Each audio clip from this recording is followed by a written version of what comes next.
Last time, we looked at Eternal Ring, FromSoftware's first RPG on the PlayStation 2. A first-person dungeon crawler filled with spellcrafting, mysterious environments, and plenty of early FromSoft jank.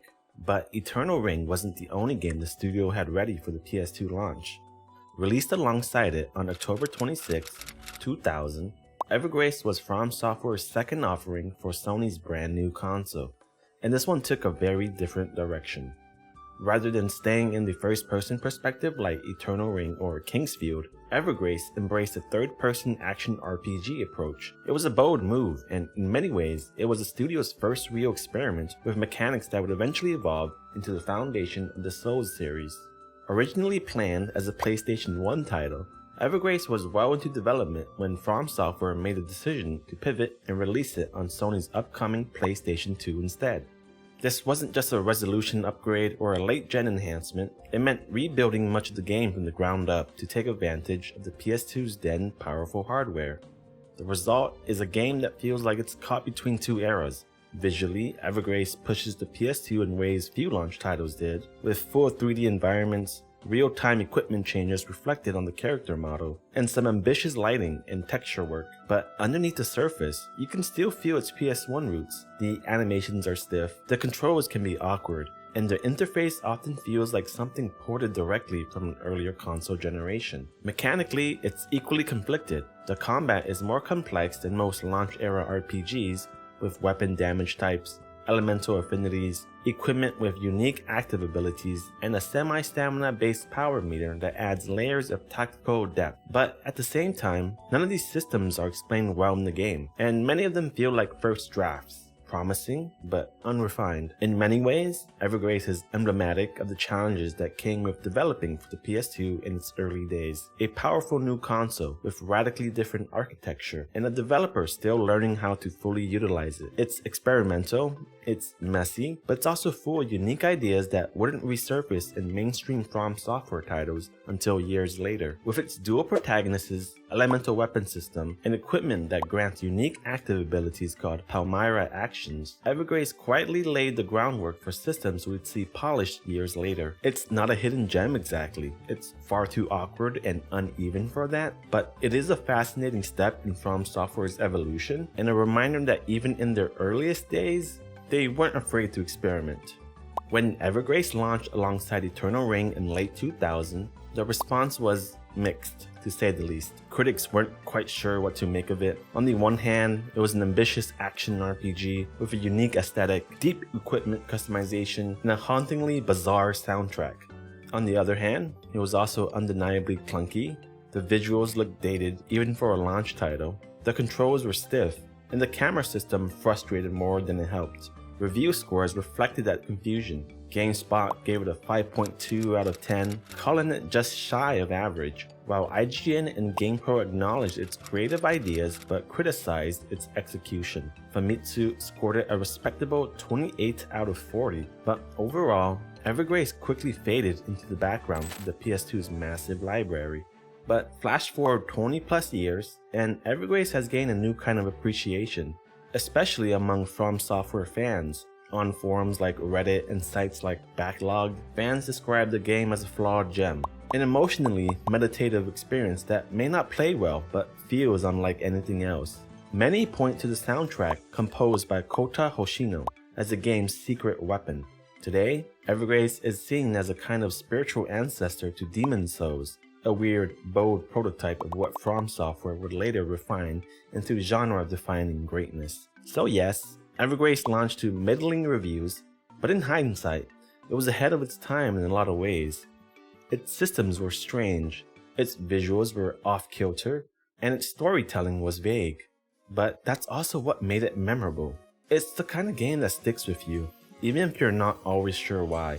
Evergrace also received a sequel prequel in the form of Forever Kingdom, released on June 21st, 2001 in Japan, and January 22nd, 2002 in North America.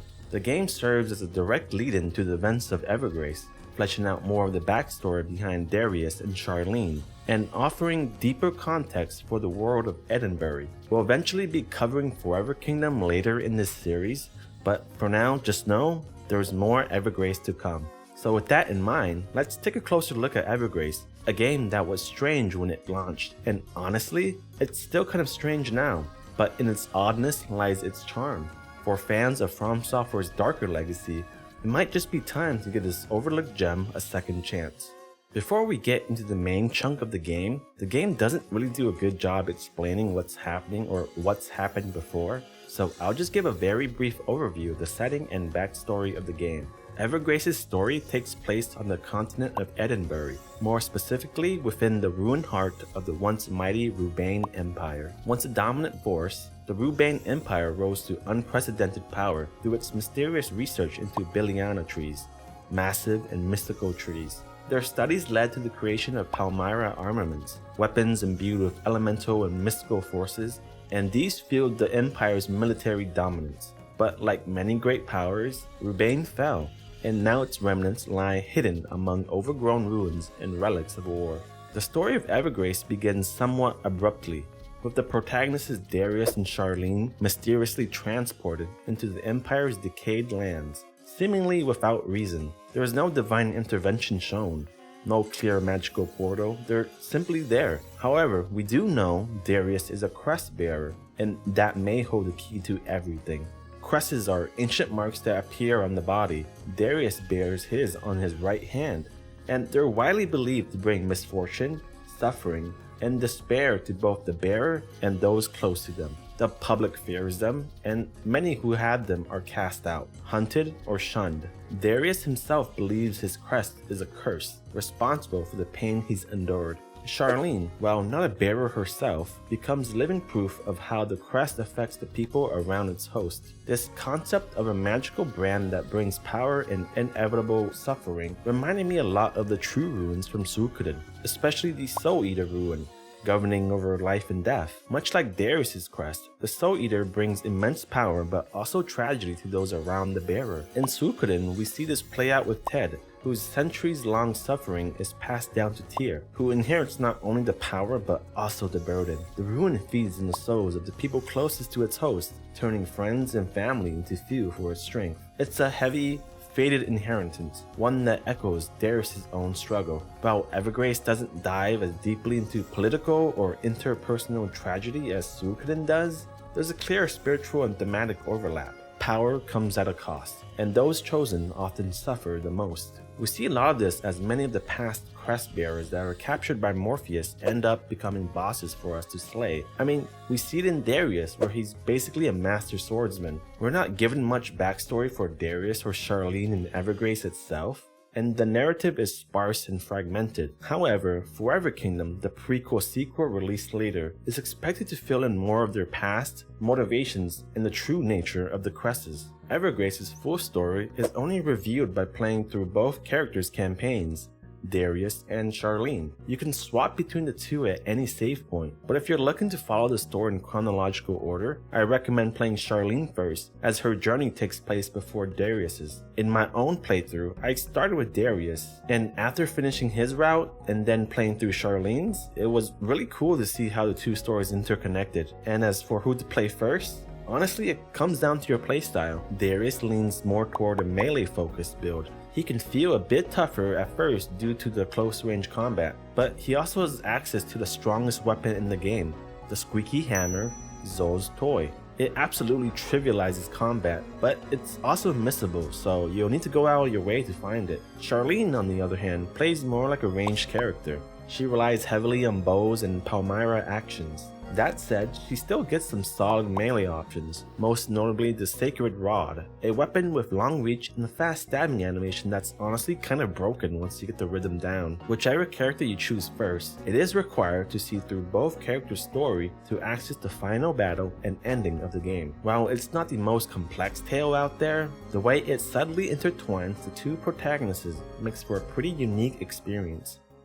We're given a quick rundown by Darius of the continent of Edinburgh, that's home to a few people with strange marks called cresses, or rather, cursed marks. He blames the killings of his parents to the cursed crest of his, and swore vengeance, swinging his sword, hoping to bury the crest with blood, hatred, and anger. He entered the Biliana forest where his enemy was. This is further explained later in the video, so stick around if you want to understand the full scope and backstory of Darius. Darius wakes up in Saramad Hills, greeted by a strange golden bird who claims, somehow, to be human, just like him. She introduces herself as Chrysalis, but Darius is immediately suspicious of her true identity.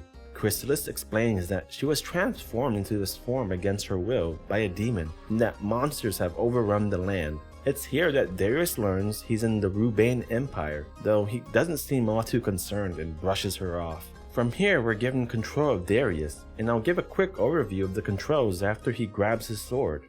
Chrysalis also mentions that this isn't just any sword, it's actually a Palmira Armament, something I'll explain in more detail a bit later. Unlike FromSoftware's other PS2 launch title Eternal Ring, which uses a first-person perspective, Evergrace is played from third-person point of view, a change that I really appreciated. That shift alone made the game feel more in line with what I've come to expect from FromSoftware, especially as someone more familiar with the Souls series. In fact, Evergrace plays surprisingly similarly to Souls in several ways. You can hold the circle button to run, square to attack, and triangle activates a special ability tied to your equipped weapon, known as a Palmira action, basically the weapon art equivalent here. Unfortunately, Evergrace shares a major flaw with Eternal Ring, its awkward use of the right analog stick. Instead of being used to control the camera like in most 3D action games, flicking the right stick while standing still switches to your secondary weapon.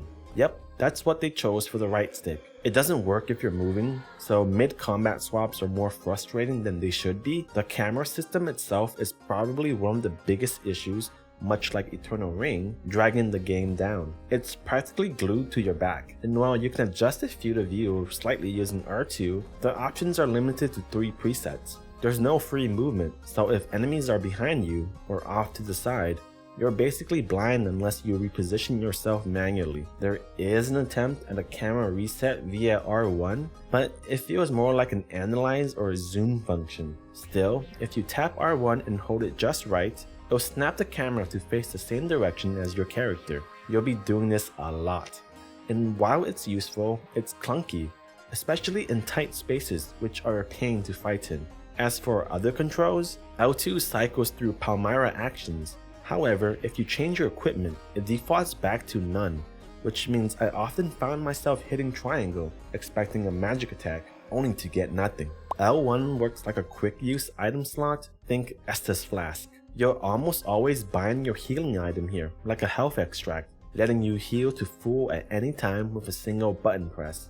Darius meets a guy who falls off the cliff due to his fear of Darius' crest, further cementing the ominous mark. Anyways, Darius' main goal is to reach Castle Rieubane, but on his way he meets an old man who urges him to think twice. The man warns him to leave and find somewhere safe to hide instead.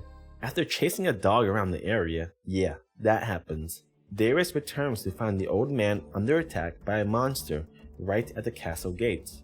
Darius makes quick work of the boss and saves the old man. In return, the old man mentions he met a girl from Sota who also headed towards the castle. Before Darius can head out, the man makes an ominous comment about the crest on Darius' hand, and then sends him on his way. Darius eventually makes his way to the royal passage. There is not a whole lot going on here, just a simple area where you flip a switch, take down a golem, and move on to the next section. Next, we arrive at the outer perimeter of Rieubane Castle. It's around this point that I really started to get a better grasp on the combat system, at least in a more in-depth way than before. The combat system in Evergrace is pretty primitive compared to later FromSoftware titles, but I honestly enjoyed it. Sure, it's clunky, and I had some real gripes with how it was handled, but it also had moments where it felt genuinely satisfying.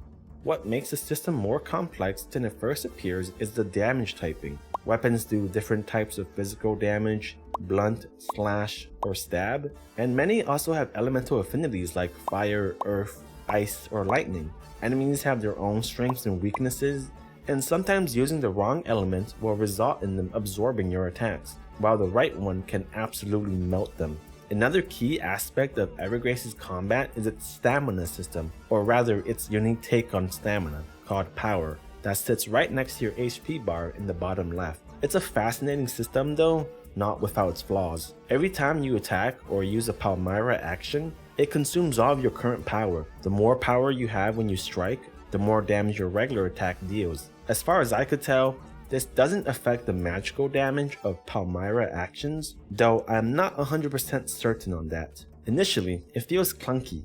After swinging your sword, if you immediately start sprinting, your stamina won't regenerate for a few seconds. The trick is to wait just a moment before running, giving your power a split second to start recharging. If you act while your stamina is at 0, it halts the recovery altogether. It's a system that takes some getting used to, but once you understand it, there's a real rhythm to it. What makes this system more interesting is that your HP affects your stamina regen speed. If your health is full, stamina regenerates at a normal pace, but if you're sitting at low health, it recovers much faster, letting you land max-powered strikes more frequently. It introduces a sort of high-risk, high-reward mechanic, encouraging aggressive play when you're close to death. That said, there's no autosave system, and I can't count how many times I've died to something dumb and lost a ton of progress. So while going all in is exciting, playing defensively definitely has its perks. Darius comes across the castle, but of course a pesky bird swoops in and steals one of the orbs needed to activate the bridge. At first, I figured it was just a simple puzzle, especially since I had just picked up some boots with the Palmira action float on them. Naturally, I thought, hey, I've got this. Yeah, that didn't go so well. I immediately fell off and died, sent straight back to the loading screen. Eventually, Darius tracks down the missing stones and some nearby nesses, and finally makes his way inside the castle. And it's basically a maze. Locked doors force you to comb through every corner in search of loot and alternate entry points. You'll be going up and down different floors, weaving through areas packed with monsters, and eventually, you hit a section covered in poison. I didn't realize the float Palmira action could help bypass it, so I just trudged right through it like an idiot. Thankfully, monsters and chests here drop a lot of items, so resource-wise, I was doing fine. Still, with all the constant status ailments this place throws at you, I found myself frequently warping back to the shop through the save crystal just to restock. You can get new gear either as drops from enemies if RNG is on your side, or through the in-game shop, which is accessible from any save crystal. The shop sells pretty much everything: consumables, weapons, armor, and accessories. Not everything's available from the start. Some gear only becomes available after progressing through certain story points, or at least that's what it felt like. Equipment is bought with Palmira, the game's currency. You collect Palmira by defeating enemies. Red crystals give you 10, yellow give 50, and gray crystals give 100. The nice thing is that entering the shop respawns all the nearby enemies, so farming is super easy if you're saving up for something specific. Palmira is the game's central currency, and it has a surprisingly number of uses. Early on, I found it most valuable for buying consumables, especially life extracts, which are cheap and absolutely essential when healing options are scarce. You'll also want to stay stocked up on items that cure status ailments, because Evergrace loves to throw those at you when you least expect it. There is Poison, which steadily chips away at your health, and Silence, which disables your Palmira actions. Then there's Paralysis. I honestly never got hit with that one during my playthrough, but based on the name, I assume it slows your movement. The most annoying status effect though, that would be Curse.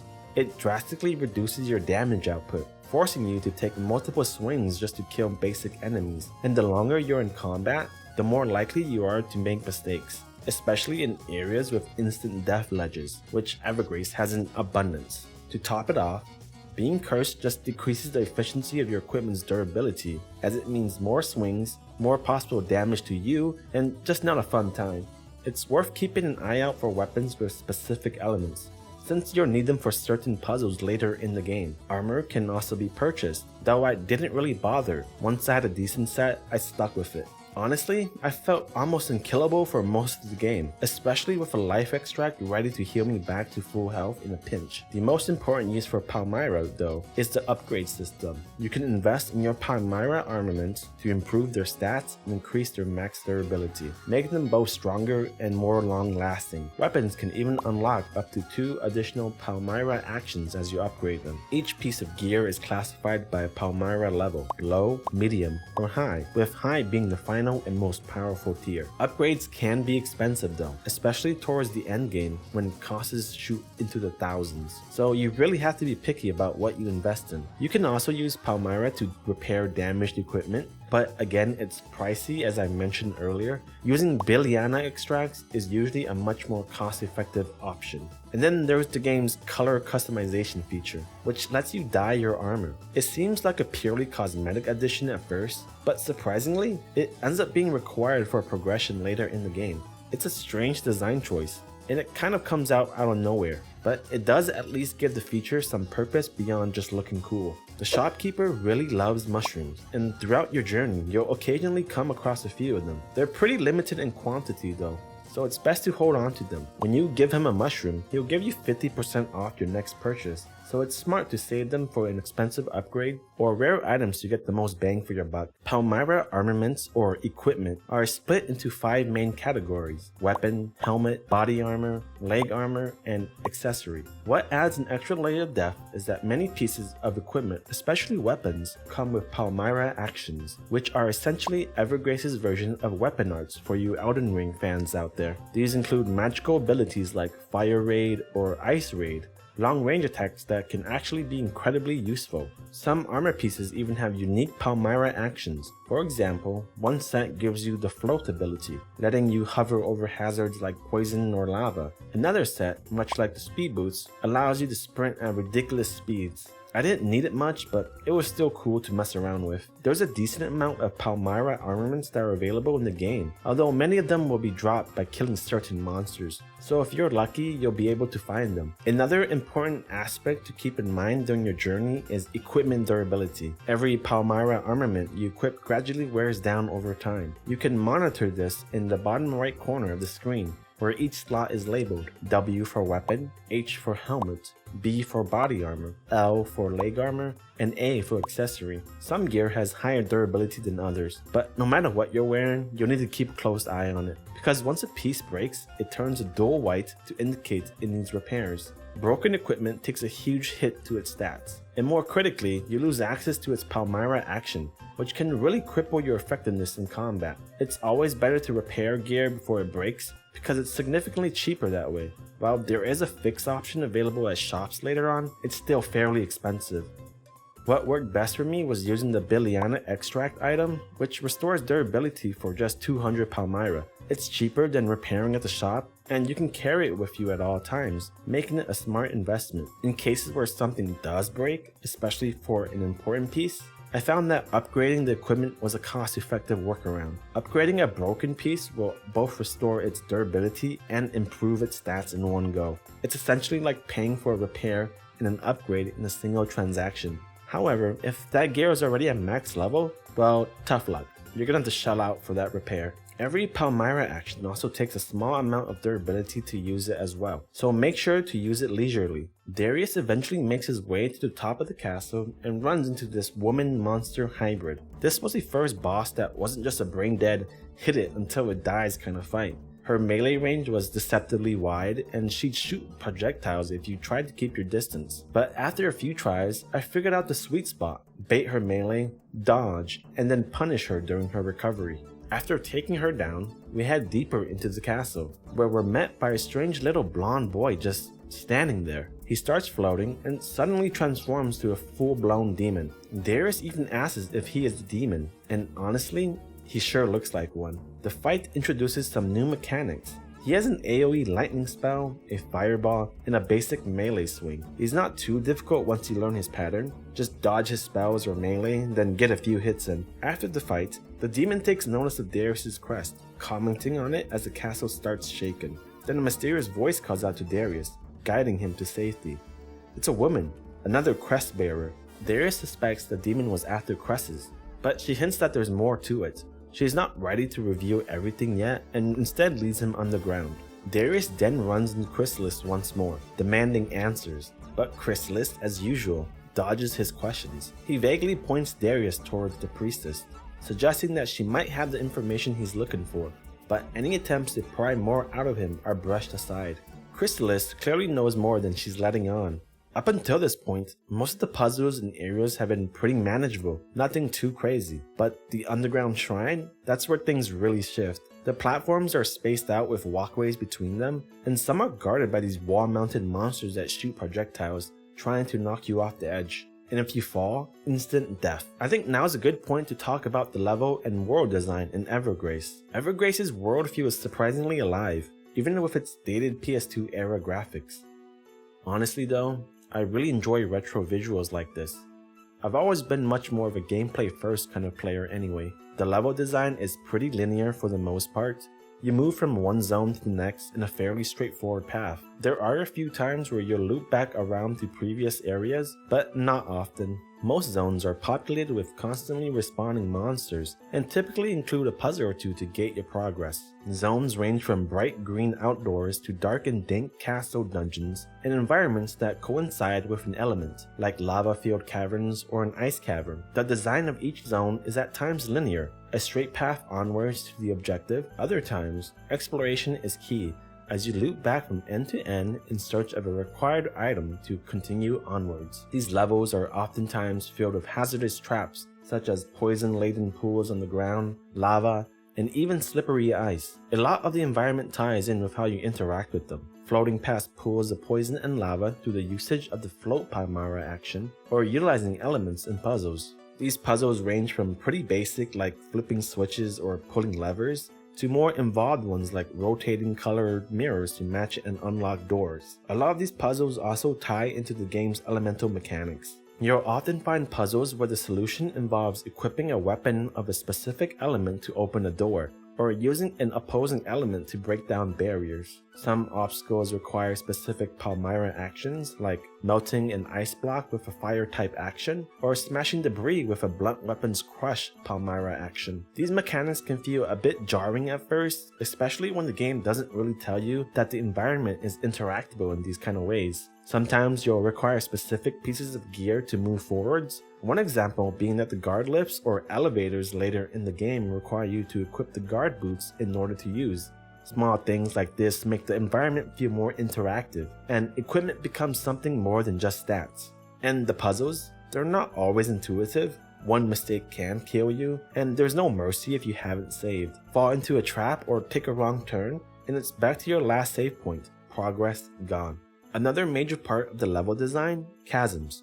Evergrace loves its bottomless pits. One wrong step and you're dead. Enemies can knock you off, or you can just fall by fighting the camera. It's frustrating, especially when the camera is static and hard to work with, and there's no safety net. I kinda wish that they took a page from Zelda and let you respawn with a small health penalty instead of outright killing you. One of the most underrated aspects of Evergrace is its small world size. It's compact, and both Darius and Sharline explore the same areas, but with different goals, routes, and interactions. You might recognize a zone from Darius' playthrough while playing through Sharline's, but you'll notice that she interacts with entirely different objects, or unlocks alternate paths that weren't available to him. This reuse of space actually makes the world feel more connected and purposeful. It's a clever way to double up on level design without feeling repetitive, and for a PS2 launch title, that's honestly impressive. The underground shrine is a dangerous zone, filled with narrow ledges and instant death chasms. One wrong move or surprise hit from an enemy, and you're falling to your doom. So yeah, be careful here. It's surprisingly easy to walk off the edge or get knocked off if you're not paying attention. The main puzzle in this area revolves around using opposite elements to destroy certain elemental seals, which then activates mirrors in the southern room. There are a total of 3 mirrors you'll work with, and by rotating them in specific ways, you'll unlock different colored doors. It's actually pretty clever, and pretty important, because the strongest weapon in the game is hidden in this section, and it's locked behind using just 2 of the mirrors. And what's the strongest weapon in the game, you ask? A squeaky hammer. Zoe's toy. Yeah, seriously. It sounds like a joke at first, but once you upgrade this bad boy to its final form, it becomes an absolute powerhouse. This is the perfect moment to use the mushroom discount we talked about earlier, since the last upgrade is pretty pricey, but worth every bit. Honestly, it's probably the only weapon you'll need for the rest of the game, and I'll tell you exactly why. Combat clunkiness isn't just about controls, it's about how the weapons behave. Some weapons feel like heavy two-handers with long wind-up times, while others swing instantly. The animation speed of your weapon matters a lot in Evergrace, especially since getting hit mid-swing will interrupt your attack. Weapon lag can absolutely ruin your timing, making positioning and patience crucial, even if sometimes it doesn't save you from getting staggered. And in that sense, the weapon selection does feel limited because many of the weapons in the games are too weak, in the sense that some feel like a slog to utilize, while some just have bad animations. Although that issue can be relinquished if they have good combo Palmira actions, although that does eat through your weapon durability. That's why I ended up gravitating towards faster weapons. For example, Sharline's Sacred Rod is a standout. It's fast, has great range, and felt like wielding Wukong's staff. But on the other end of the spectrum, there's the Squeaky Hammer, which is absolutely ridiculous, but turns out to be the strongest weapon in the game. Naturally, I abused it during Darius' section and breezed through most encounters. Despite the jank, the wide variety of weapons and the thrill of discovering new gear makes combat fun. Waiting for the next rare drop never gets old. Eventually, Darius finds a guard lift at the end of the area and uses it with his guard boots to move forward. The lift takes Darius to the Royal Commons, where he meets the priestess, someone who's clearly been expecting him. She knows quite a bit about Darius and mentions that she can hear the voice of the Great Mother. The people of Rieubane worship massive Beliana trees, often referring to them as the mother of all things. She tells Darius that he must seek out a man named Morpheus, but before that, he'll need to obtain the royal medal hidden somewhere in the Royal Commons. She also casually mentions that she gave the same information to a girl who came by just the other day. To move forward, Darius uses his Palmira Armament action, Crush, to break through some stone debris and finds himself back at Saramad Hill, where everything began. There, he finds the old man who helped him earlier, now collapsed, dejected, and presumed dead. Soon after, Darius encounters Chrysalis once again, who cryptically hints that Darius might need to appear as royalty to obtain the medal. Fortunately, Darius is already wearing the full royal armor set, which activates a knight statue. After defeating it, he's rewarded with the royal medal. The priestess then transports him to a new destination and tells him to go to the Colosseum. But before we move on, I want to pause for a moment and talk about something I've really come to appreciate: Evergrace's paper doll system. The weapon and armor design in Evergrace are relatively nice, and I really enjoyed the variety of them, ranging from swords, axes, blunt weapons, and even staves. Armors consisted of at times wonky, funny equipment meant for occasional comedic appearances or typical edgy fashion, and they were really great to see. One of my favorite features is the paper doll equipment system, where every piece of armor or accessory you equip actually shows up on your character in real time. Whether you're making your character look cool or completely goofy, it's a feature that gives Evergrace a ton of charm. It's something I wish more games kept alive. Just being able to see your progression and mix and match styles adds so much flavor to the experience. It's that sense of personal style combined with the sheer amount of equipment variety that reminds me why FromSoftware games are so beloved. Not only do they offer deep mechanics, but they let you play a bit of dress up while doing it, and that's one of Evergrace's most underrated strengths. Darius is transported to a new location, the Ice Caves. These frigid tunnels feature slightly slippery terrain that makes movement just a bit more precarious. Progressing through the area involves using fire-type Palmira actions to melt down massive icicles, which build a new way forward. There isn't too much else to note in this area. It's more of a transitional zone, but eventually, after navigating through the chilled caverns, Darius finds his way into the Colosseum. The Colosseum marks a major turning point in the story. Up until now, Darius has been wandering through Rieubane, chasing the trail of a so-called demon, hoping it might somehow lead him back home. But what he finds here is far more personal. In the center of the Colosseum, Darius comes face to face with Morpheus, a mysterious old man, and standing beside him is someone far more important to Darius, a red-haired girl named Sharline. Darius is stunned. Sharline, the girl that he was believed to be dead, the one that he supposedly killed. And yes, all of this is fully voice acted. Sharline? How could this be? No, this can't be. It's impossible. She died when I killed her.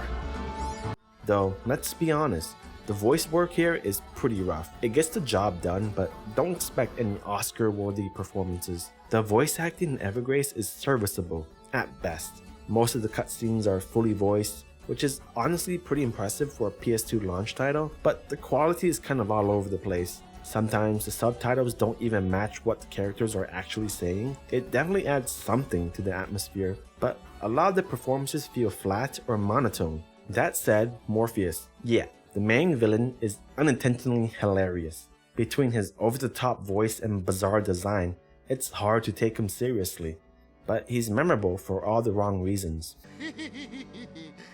I know.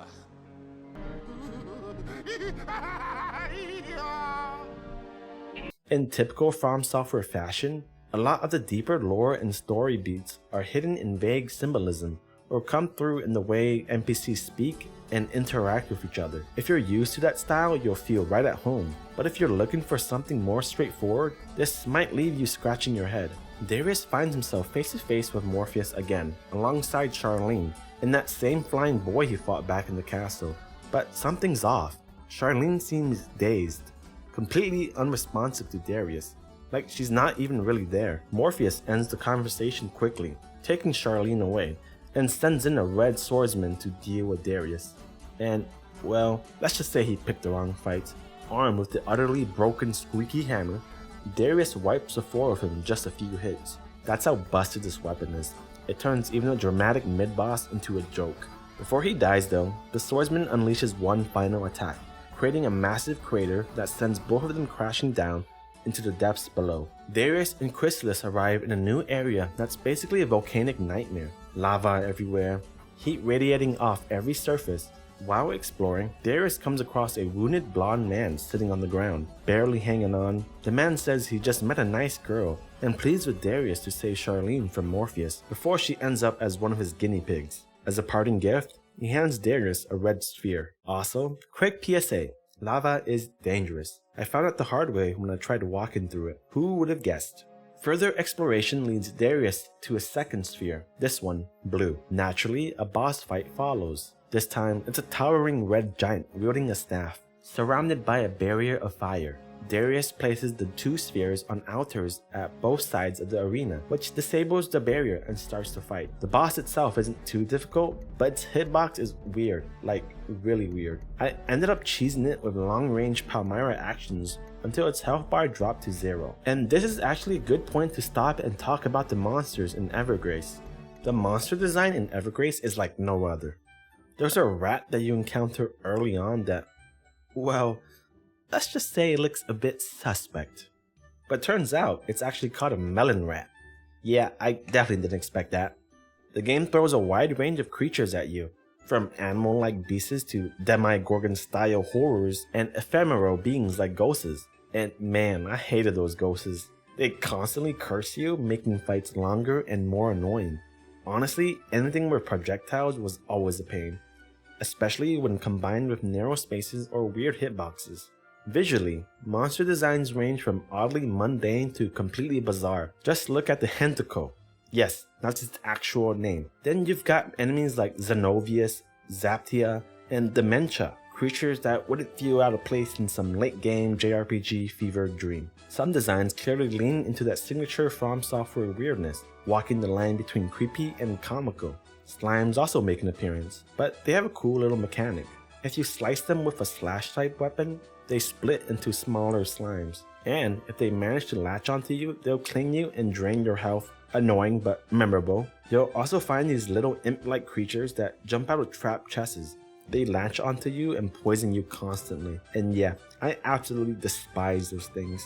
As for general combat behavior, most enemies aren't too difficult to deal with. A lot of them follow pretty simple attack patterns. And what makes things even easier is that when a monster is about to attack, a speech bubble with an attack icon appears above them. A surprisingly helpful design choice. Many enemies can guard against frontal attacks, completely negating your damage, so you're forced to flank, reposition, or use range options to break through the defenses. Thankfully, most enemies are slow enough that you can run past them if you're not in the mood to fight, though a few of them will surprise you with how fast or aggressive they can be. Bosses are generally unique in design, and they follow the same trend of simple, easy to read patterns. As long as you stock up on life extracts and take the time to learn their moves, they're not too much trouble. Monsters also have elemental affinities and weaknesses, and I'm fairly certain weapon types like slash, blunt, and pierce factor in too, but I mostly just use whatever weapons seem to be doing damage, and only swapped out when enemies clearly absorbed my attacks. What's also neat is how well telegraphed enemy attacks are. If your weapon has a fast enough animation,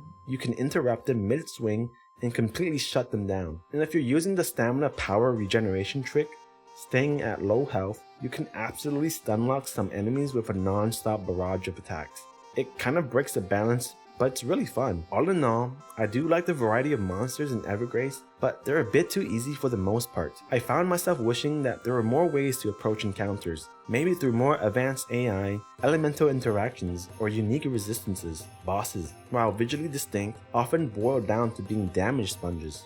Their attacks are heavily telegraphed and simple to avoid, and with access to instant healing extracts that restore full health with no animations, most fights were a breeze. It honestly felt like a rough prototype of the future Souls combat. You can see the ideas forming, but the execution lacks tension. Combat often felt less like a fight for survival and more like a repetitive grind, something you go through just to gather Palmira rather than for the thrill of the battle. Defeating the Jinn opens up a new path, leading Darius to a familiar face, the woman from the castle, this time accompanied by a fellow crest-bearing warrior encased in stone. She doesn't waste time. She tells Darius bluntly that death and tragedy follow him wherever he goes, whether in this world or his own. It won't change. In short, Crest bad. Very bad. She sends him off once again, this time to the Soaring Tower. Darius arrives at the Soaring Tower, his final trial. He begins on the lower levels, where progression hinges on a unique mechanic, the armor die system from the shop. Certain teleporting statues only activate if Darius is wearing the correct colored armor, and he's sent to the upper levels. Here, things shift. The tower's chambers are locked behind gates, and enemies spawn endlessly. With each foe defeated, the gates inch open. It's a war of attrition, and Darius has no choice but to press on, clearing the way forward one fight at a time. As we near the end of his journey, I can't help but reflect on the game's soundtrack. The music in Evergrace takes a surprisingly melancholic, almost soothing turn here. Or maybe I'm just feeling that way while writing this. Either way, the soundtrack is unlike anything I've ever heard in any other games. It was composed by Kota Hoshino, and it gives Evergrace a strange but beautiful emotional identity. Kota Hoshino joined FromSoftware in 1998 and would later become part of Frequency, a band made up of FromSoft's internal sound team, known for their work for the Armored Core series. His first role at the studio was composing the soundtrack for Shadow Tower, a dungeon-crawling action RPG in the vein of Kingsfield, and in some ways, Eternal Ring. From there, Hoshino went on to become one of the leading composers for Armored Core, and has since contributed to sound designs of major titles in the Souls franchise, Sekiro and Elden Ring. But Evergrace was different. Hoshino had full creative control over the game's soundtrack. Originally, Evergrace was being developed for the PlayStation 1, and a complete soundtrack had already been produced. But when the decision was made to pivot development to the PlayStation 2, the team quickly realized that the original tracks, while fitting on the PS1, sounded completely off on the new hardware. So just like the rest of the game's assets, the soundtrack had to be scrapped and rebuilt from scratch. Hoshino chose to lean hard into experimentation, using voices as the primary instrument. He sampled and edited vocals to create an ethnic and hauntingly surreal soundscape. He layered on those with traditional Japanese instruments like the shakuhachi, a bamboo flute, the shamisen, a 3-stringed lute, and synthesized percussion to form a soundtrack that was chaotic, otherworldly, and wholly unique. If you look up the Evergrace soundtrack on YouTube today, you'll find a loyal base of listeners who call it underrated, addictive, and unlike anything else. Many note how bizarre and off-kilter it is, yet still so full of life and soul. Personally, I really enjoyed Evergrace's music. It completely pulled me into the world of Rieubane. It felt like I was stepping into an unknown realm, full of mystery and melancholy. One of my favorite tracks has to be Sunbeams Streaming Through Leaves on the Hill, which plays in Saramad Hill, Darius' starting zone. The track feels strangely nostalgic, even though this was my first time hearing it. It reminds me of older JRPGs, maybe not in sound specifically, but in emotion. It's quirky and chaotic, yet incredibly catchy. And then there's the yodeling old man vocals, which starts off weird and ends up becoming oddly memorable. The loop of that song playing while I'm running around fighting monsters, even intense quiet moments, adds this slightly haunted dreamlike atmosphere that sticks with you. If you've never heard the Evergrace soundtrack before, I definitely recommend checking it out. It's weird, it's raw, but it's also very beautiful, and it's one of the few things that give Evergrace so much of its identity.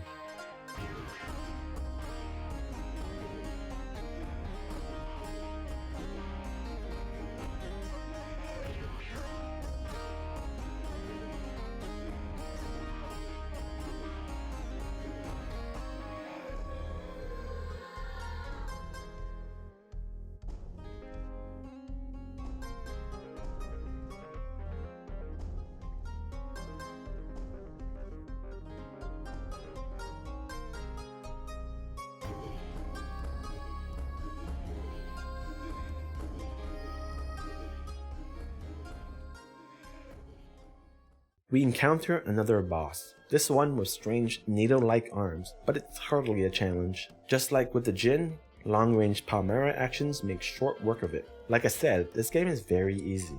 With that out of the way, Darius reaches a portal, the last step before confronting Morpheus, who awaits just above. Darius arrives in Morpheus' secret lab, and there she is, Sharline, locked behind a transparent door. Morpheus is here too, in the final stages of his twisted experiments. He's thrilled to see another crest bearer. Naturally, this means boss fight. And to be honest, Morpheus starts off annoying. He throws out spells, teleports constantly, but nothing the squeaky hammer of justice can't solve. 10 hits later, he's toast. Morpheus cackles like every cliché villain before being interrupted by Sienna, the mysterious woman from earlier, who tells him that humans can't change the cycle of the world. Morpheus flips out, calls her a demon, and then things get weird. Turns out, Morpheus wasn't the demon Darius was looking for. It was Sienna all along. She's looking for Trandon, the blonde boy we saw under Morpheus' control. There is clearly a deep connection between them, mother and son. Knowing he's done for, Morpheus plays one last card. He demands Sienna choose between saving Sharline or saving Trandon, and then he T-poses and vanishes. Sienna steps toward the shaking Sharline and glows. Fade to white. That's where Darius' story ends. But to reach the true conclusion, we need to rewind to Sharline's journey. Sharline wakes up in a strange house. Sienna is there, telling her to stay put, but of course she doesn't. She peeks outside and catches Morpheus talking with Sienna. Morpheus sees her. Bad move. Trandon blows up the house. Sienna gives herself up to save Sharline. Sharline overhears them talking about cresses and sets out to help Sienna. Recognize this area? It's the same zone Darius passed through while getting the royal medal. So yes, chronologically, Sharline's story happens before Darius's. She meets the priestess who tells her she's in the Rieubane Empire, the Lost Empire, and tells her to head towards Saramad Hill, the same place where Darius' story began.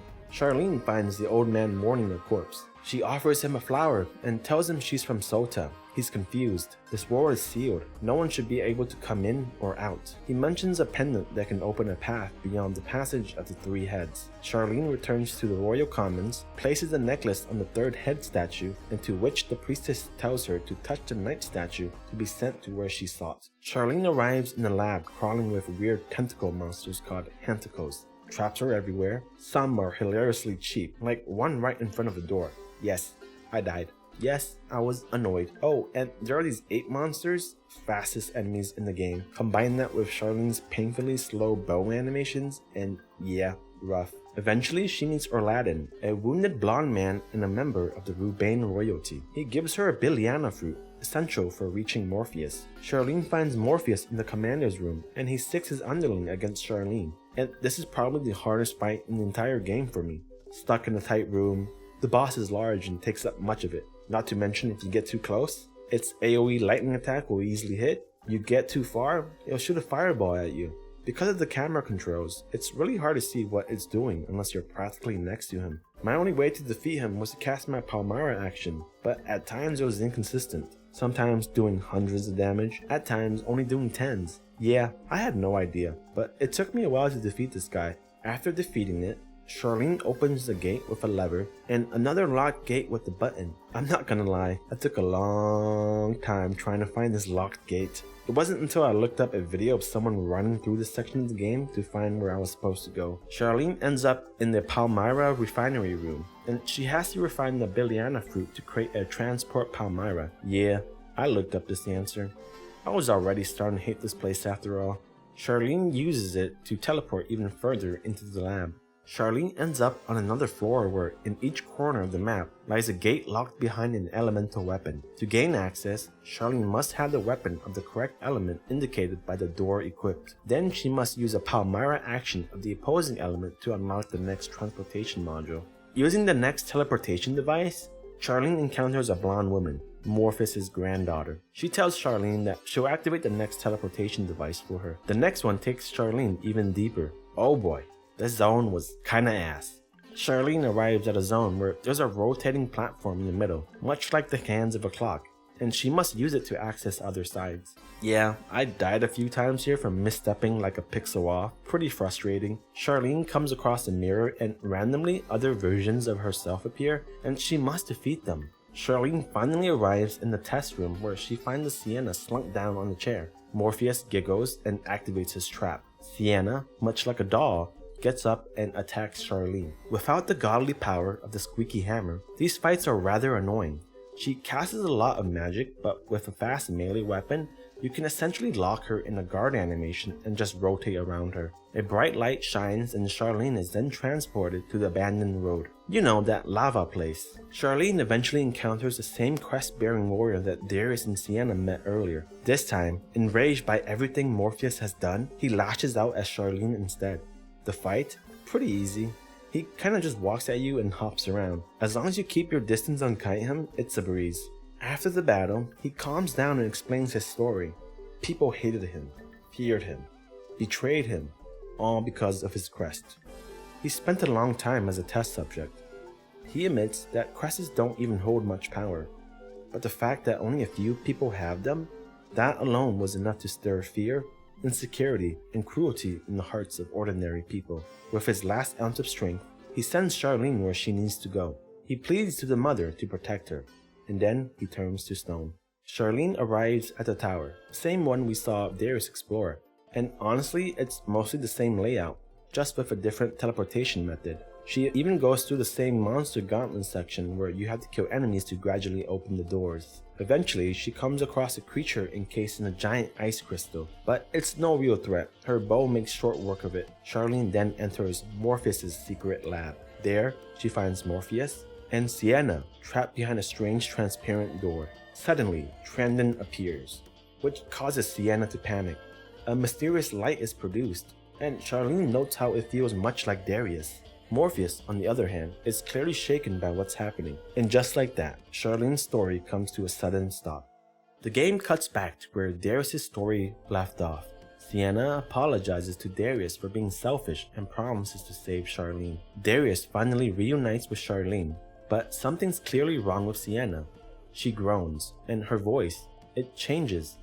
It's distorted, as if someone or something else is speaking through her. She pleads with them to help her child, Trandon. Sienna begs for them to purify her. In other words, kill her. Sharline and Darius are completely thrown off by the situation. Then, two portals appear. One leads to Trandon, the other to Chrysalis, Sienna's demonic form. You're free to pick who fights which boss, but each character gets one.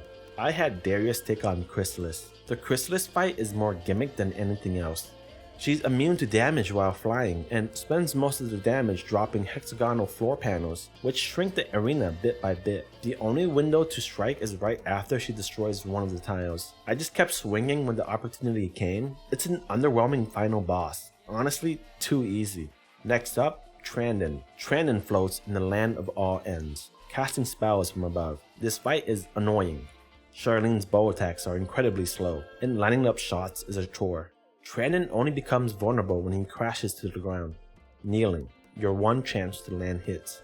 Weirdly enough, the game glitched out for me. Trandon ended up gliding around below the arena instead of hovering above it, which made him way easier to hit. Eventually, we defeat both final bosses. Sienna collapses. Darius insists that she's not okay, while Sharline checks on her. Sienna tells Darius that one day he might turn the crest into a symbol of hope. She says her goodbyes and vanishes in a warm, golden light. The game closes with a final cutscene. Darius and Sharline standing in front of two small saplings. I'm assuming they represent Trandon and Sienna. The two walk away and the credits roll.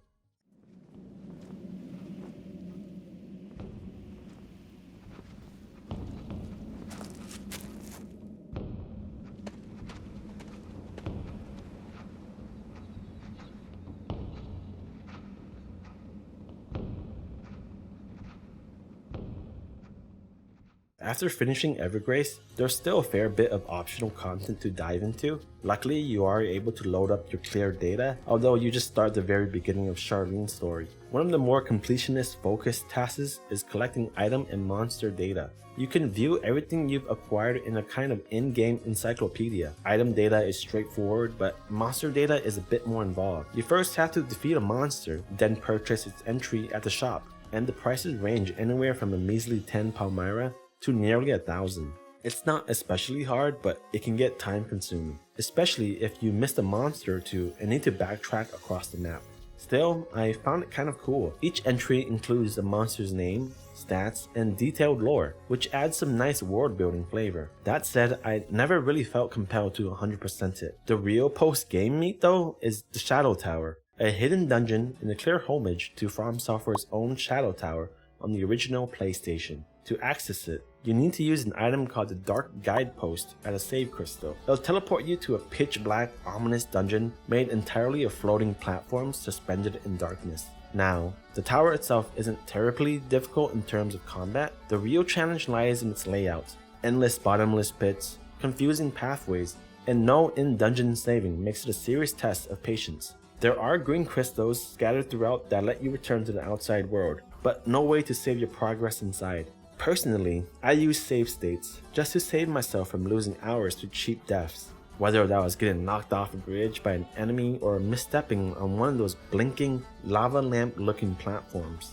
The Shadow Tower is divided into 5 main levels, each made up of multiple smaller stages. While the visual design stays consistent, pitch black void and floating paths, the structure of each stage changes, as do the enemy types. At the end of each level, you'll face a boss, mostly rematches from the main game, but defeating them earns you unique Palmira Armaments you can't get anywhere else. That said, I got lost plenty of times. The navigation is disorienting. In some sections felt like trial and error, or punishment for not having perfect platforming precision. The final boss though, that was a surprise. You face off against another version of Darius, a powerful enemy who uses a variety of spells and techniques, very reminiscent of Trandon, one of the main game's end bosses. The arena is a fiery red void, which looks cool but makes it hard to judge where the ground actually ends. One misstep and it's over. He's tough, but not unbeatable.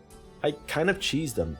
If you stick close and keep swinging, he'll float nearby and often just guard your attacks. If you keep the pressure up, he eventually staggers and drops his defense, opening himself up to damage. Repeat that and he'll go down. Defeating him nets you the Moonlight Sword, an iconic FromSoftware weapon that's made appearances across many of their games, including Eternal Ring, where it took the form of the Eternal Sword. It's a cool reward and a satisfying way to cap off Evergrace's strange, atmospheric journey. Oh man, where do I even begin? Evergrace's story is so ajar and mysterious that by the time you reach the end, you're left with way more questions than answers. Like, what the hell did Darius mean when he killed Sharline? Or how did they even end up in Rieubane to begin with? Well, believe it or not, there are answers. This section is going to dive into all of that, and more because surprisingly, there's a full-length novel that expands on Darius and Sharline's journey through Rieubane. And if that wasn't enough, there's even a light novel that serves as a prequel, set during the events of Forever Kingdom. I'll be focusing mainly on the Evergrace novel by Keiko Shimomura, which gives a lot more insight into the backstory and what really happened behind the scenes during the game, not so much the prequel events.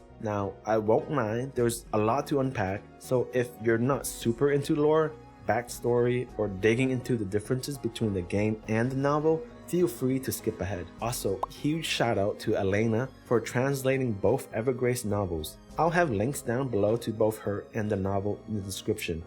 Sharline was basically a family friend of Darius, one of the only people who truly accepted him despite his quest. She was much older, more like an older sister or guardian figure to Darius. Darius hated his crest, as the crest drove away many others seeing him as an ominous symbol. Rieubane, the Empire, had vanished without warning. Its population disappeared entirely, leaving behind only the mysterious Biliana trees. However, villages just outside Rieubane's border remained intact. Unfortunately, famine quickly followed the Empire's disappearance, taking countless lives. In the chaos that followed, villages began warring for survival. Out of this turmoil, 4 villages formed an alliance known as Fontrail: Sota, Morea, Seclu, and Reclute. Morea, one of the allied villages, revered the Biliana trees. But soon, suspicion arose. Perhaps the trees were absorbing life around them to sustain themselves, which could explain the dying crops and the spreading famine. Sota, Darius and Sharline's homeland, preserved ancient texts from the Lost Empire that questioned the sudden appearance of the Biliana trees following Rieubane's disappearance. The texts implied that everything from Rieubane should have vanished with it, so why had the trees remained? Eventually, Morea withdrew from Fontrail due to the rumors. War broke out and raged for 10 years. Tragedy struck when Darius' family and Sharline were seemingly killed by a man in red and black, wielding an axe and marked by a facial scar. This event pushed Darius to become one of the 4 swordsmen of Sota, dedicating himself to battle and vengeance. Later, Darius and his companions arrived in Morea with the intention of burning the Biliana forest down. Darius, overcome by grief and guilt, sees this as a way to end his suffering and blames himself for everything, including Sharline's death, believing his quest brings misfortune. Earlier in the story, Darius casually mentioned killing Sharline, but in truth, he didn't. He simply believes her death was his fault because of the quest. His remorse runs deep, which is why he becomes so obsessed with saving her once he learns that she is still alive in Rieubane. After burning down the forest, Darius is transported elsewhere. Darius awakens on Saramad Hill in Rieubane. There he meets an old man, Nafato III, the last king of the Rieubane Empire. Nafato tells him that a girl from Sota has entered Rieubane, searching for someone named Sienna. That girl, unknown to Darius, is Sharline. In contrast to the game, where Sharline saves a character named Orladin, you know, the blonde guy, the novel reveals that Darius ends up traveling with Orladin for a significant portion of the story. Orladin is the king's nephew, and has romantic feelings for Princess Lysimer, his cousin, who appears in the game as a strange mini-boss with 2 flailing arms in the castle. The group attempts to save Lysimer, but she's already been cursed by Morpheus. During this rescue attempt, they're attacked by a mysterious young boy. The mission fails, and the princess is lost once again. Morpheus is later revealed to have developed a version of the crest called the Owl Crest, allowing individuals to use Palmira actions. This power can exceed human limits, but at a steep cost: their humanity. Darius is often mistaken for one of Morpheus' soldiers due to his crest. When he meets Merida, a priestess, she speaks of the mother of all things, a divine entity worshipped by the Moreans. Darius dismisses the idea, not believing in gods. Throughout his journey, Darius is periodically guided by Chrysalis. Darius is suspicious of Chrysalis, especially since the entity always seems to know more than lets on, and disappears at crucial moments. He wonders about its connection to a child named Trandon. The novel also expands on Palmira Armaments, explaining that they are unstable and dangerous for normal people, but safe for crest bearers like Darius. Morpheus, despite the immense power with the Owl Crests, never conquers the surrounding countries. Instead, he obsessively finds crest bearers to conduct further research on. Unlike in the game, Darius isn't alone. He travels with a full group, Orladin, and Rieubane soldiers such as Fang and Bard. In a major deviation from the game, during the Colosseum scene where Darius reunites with Sharline, a big battle breaks out. Bard, one of Darius' comrades, dies during the fight.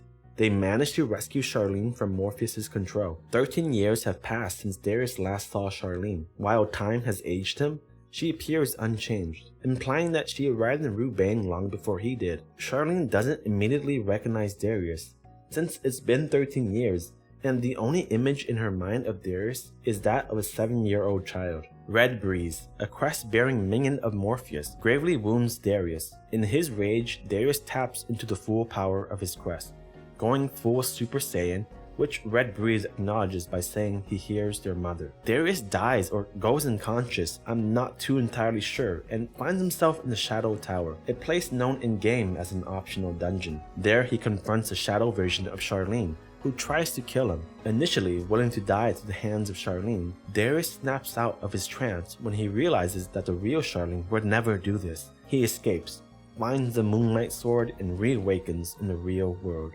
Medina, Morpheus' granddaughter, saves Darius and the others. She reveals that her weak body is only stable because of the two Alcresses on her arms. Morpheus' true goal wasn't domination, but saving Medina, his creation of Palmira, which was made up of Biliana tree sap, and its interaction with cresses was driven by desperation. Later, it's confirmed that demons in this world are born from crest bearers. Chrysalis is one such demon, a being created from a woman with a crest who turned into a glowing yellow bird. Morpheus had once called Sharline the Cycle, foreshadowing her role. The cycle refers to the flow of life and death, and how Biliana trees exist outside the cycle. They have no seeds, no known age, and grow in impossible places. Eventually, the group encounters a false Sharline and the true culprit behind the murder of Darius' family, Rieubane. He confesses to killing Darius' father, who had attacked their mother, the Biliana trees, and the source of all life. Rieubane pledges to protect Darius and Sharline with his life due to the accidental killing of Darius' mother. In the final battle, Darius fights Trandon, Aladdin faces Princess Lysimer, and Rieubane fights Morpheus. Though they initially fail, Chrysalis, or Sienna in this case, snaps Trandon out of control, and Morpheus is slain by Rieubane. Sharline finally recognizes Darius to be the one that she knows of. The mother of all things makes her appearance and speaks and announces that the time for purification has come, that the cycle must close.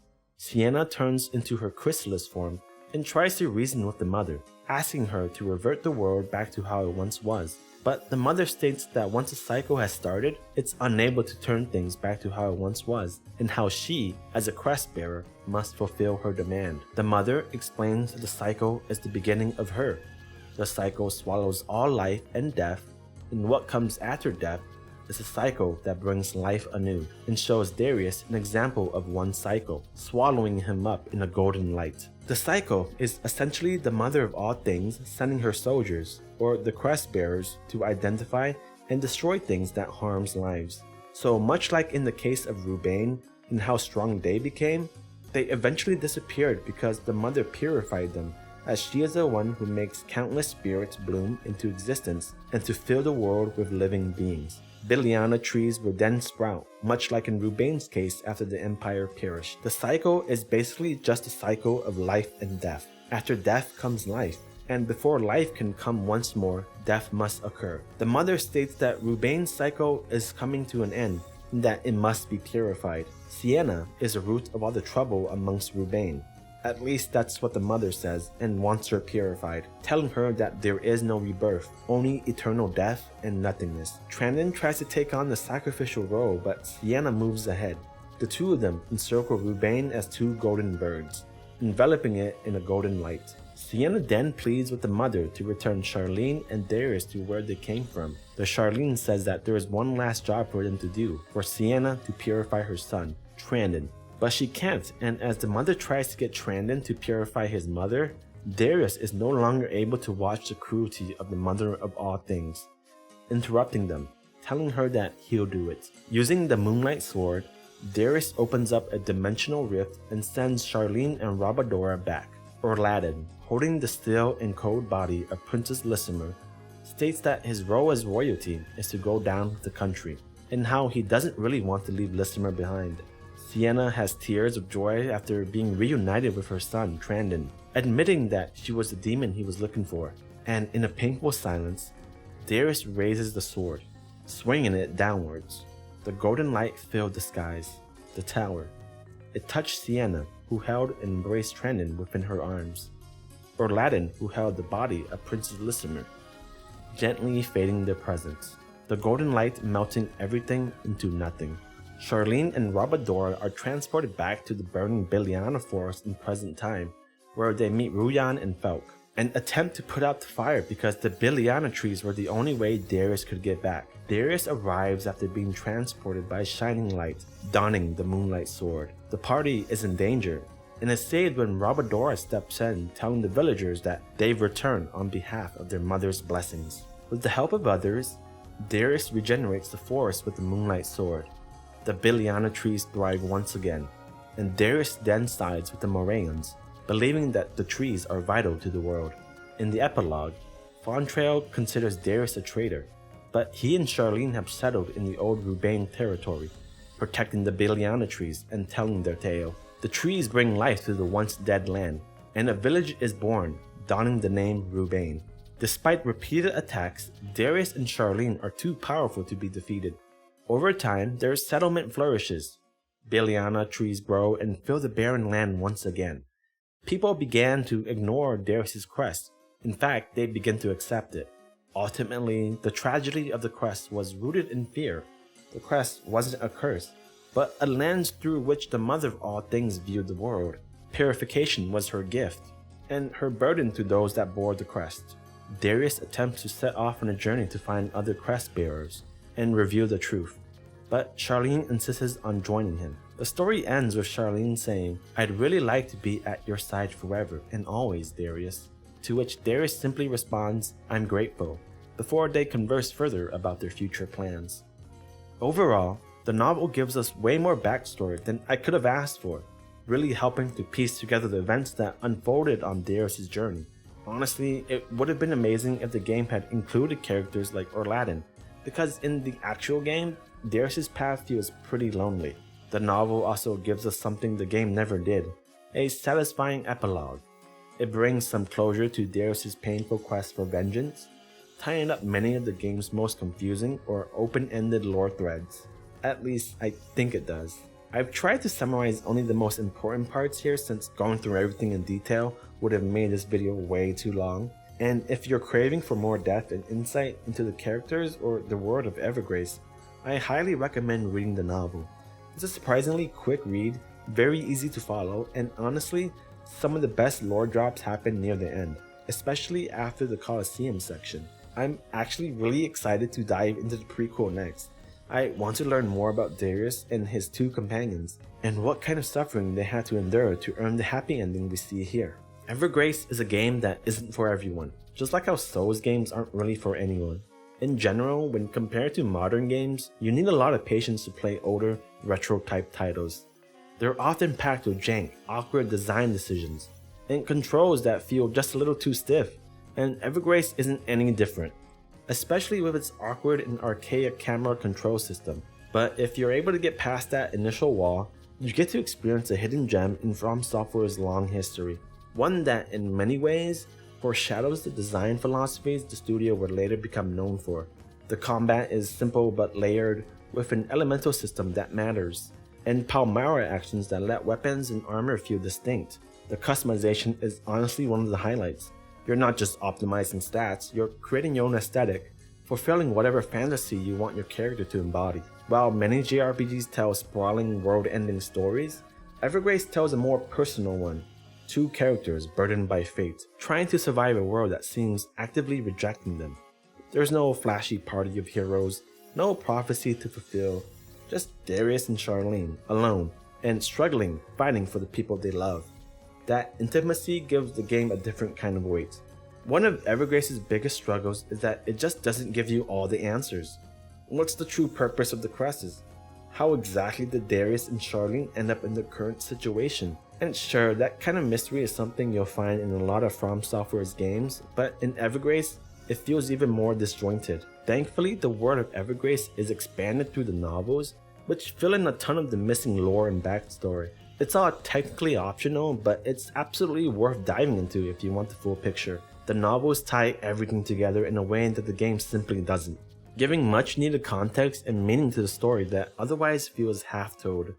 What really makes Evergrace memorable, though, is the atmosphere. The haunting, chaotic soundtrack by Kota Hoshino might be off-putting to some, but it fits. It creates this surreal, dreamlike feeling that you don't really get in other games. The music, the ruined architecture of Rieubane, and the strange experimental tone, It all comes together to make Evergrace feel weird, but in the best way. And yeah, it's frustrating, the platforming sucks sometimes, the puzzles can feel unfair, the camera fights you, but even through all that, I still found myself hooked. I kept playing, I kept discovering, and by the end of it, I realized I wasn't just tolerating the game, I was enjoying it. It's not a perfect game, but in its imperfections, Evergrace shows ambition. It's a piece of FromSoftware's identity before they fully knew who they were. And that makes it more than worth playing, it makes it worth remembering. Evergrace might be rough around the edges, but it meant something to me. And I think that's what matters most. It's a strange, lonely little game, and in some way, that makes it feel kind of beautiful.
Thanks so much for sticking around till the end. I really appreciate you taking the time to watch. If you enjoyed the video or want to see more content like this, please consider subscribing. I really enjoyed Evergrace, much more than I thought I would. I even dug into the rabbit hole of reading the novels, but I don't regret it one bit. I didn't expect to care about Evergrace. I didn't expect to chase down obscure tie-in books or feel something for characters made of early 2000s polygons, but I did. This game, janky and uneven as it is, still managed to tell a story about broken people trying to find meaning in cresses, in identity, and in memory. Cresses started out as marks of shame, signs of trauma, pain, and fear. But by the end, they became something else, a sign of survival, of people learning to live with the things that they carry. For all of its rough edges, Evergrace captures that journey in a way that's strangely heartfelt. And in a world where games move fast and get forgotten even faster, maybe remembering something like Evergrace is worthwhile. It's exactly this kind of surprise that makes me want to keep going with this project. Some of these old games are forgotten, sure, but some just need someone to tell their story. Up next is a game I've never even heard of, Orphan, Scion of Sorcery. I kinda want to play a bad game, but at the same time, I'm really terrified. Either way, I'll catch you in the next one.